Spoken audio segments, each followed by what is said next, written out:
বর্তমান সময়ে আমরা ভেজাল খেতে খেতে এত অভ্যস্ত হয়ে গেছি যে এখন প্রাকৃতিক জিনিস খুব একটা পাওয়া যায় না। তবে আলহামদুলিল্লাহ এবার বাড়িতে এসে কিছু আম, কাঁঠাল, লিচু এবং জাম খাওয়ার সৌভাগ্য হয়েছে। মানুষ তো এখন হোটেলে গিয়া বিভিন্ন খাবার দাবার, ফাস্টফুড, রিচ ফুড এগুলো খেয়ে এগুলোর ছবি দেয়, ভিডিও করে। আসলে এগুলো খেয়ে উপকারের চেয়ে অপকারই বেশি হয়।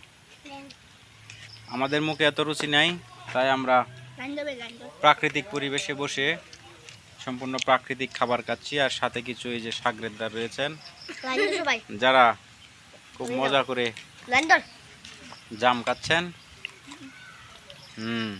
আস্তে আস্তে সুন্দরভাবে যেন নষ্ট না হয়, খাবার নষ্ট করা যাবে না। আমরা বসে আছি এই যে নারকেল গাছের নিচে, যদিও এই গাছে নারকেল নাই, তবে আম গাছে কিছু আম রয়েছে।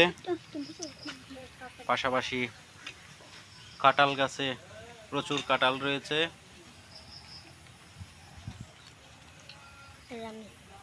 তো যারা প্রাকৃতিক জিনিস খাবার খেতে ভালোবাসেন, বিশেষ করে যাদের গ্রামের বাড়ি, তারা আসলে এই সুবিধাটা বেশি পায়, যেহেতু প্রত্যেকের বাড়িতেই কিছু না কিছু গাছ থাকে, সেটা আম গাছ হোক, জাম গাছ হোক, কাঁঠাল, লিচু, আরও কত ধরনের ফল আল্লাহ তাআলা আমাদের দিয়েছেন, তার কোনো শেষ নাই।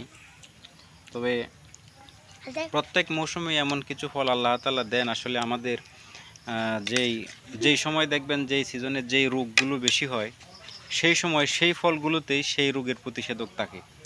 এটা আমি একটা ওয়াজ মাহফিলে একটা হুজুর খুব সুন্দর করে বলেছিলেন যে, দেখবেন আমি দেখেছি বৈশাখ জ্যৈষ্ঠ মাসে মানুষের আমাদের দেশে একটা রোগ হয়, সেটা হচ্ছে ফক্স বা বসন্ত, বিভিন্ন ধরনের বসন্ত রয়েছে। আর ওই সময় দেখবেন এই রোগের যে প্রতিষেধকগুলো রয়েছে, যেমন সজনে, তারপর করল্লা, মানে এই টাইপের জিনিসগুলো যেগুলো এই রোগের প্রতিষেধক হিসেবে কাজ করে, ওই সময়ই পাওয়া যায়। আপনি কিন্তু করল্লা বা কি বলে সজনা, এগুলা কিন্তু সবসময় পাবেন না।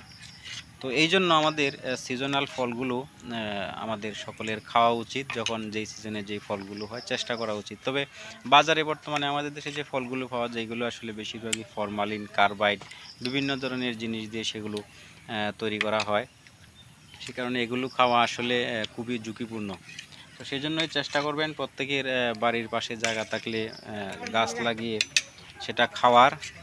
তাতে আপনি ফলও খেলেন, উপকারও হলো, এবং ফরমালিন মুক্ত খাবার খেতে পারলেন। আর পরবর্তী প্রজন্ম সেই গাছগুলো থেকে ফল খেতে পারবে। এখানে যে গাছগুলো, সেগুলো আমাদের পূর্ববর্তী যারা ছিলেন, বাবা, চাচা, দাদা, তাদের হাত দিয়ে লাগানো, আজ তারা নেই, কিন্তু এই যে এখানে তারা ঘুমিয়ে আছেন।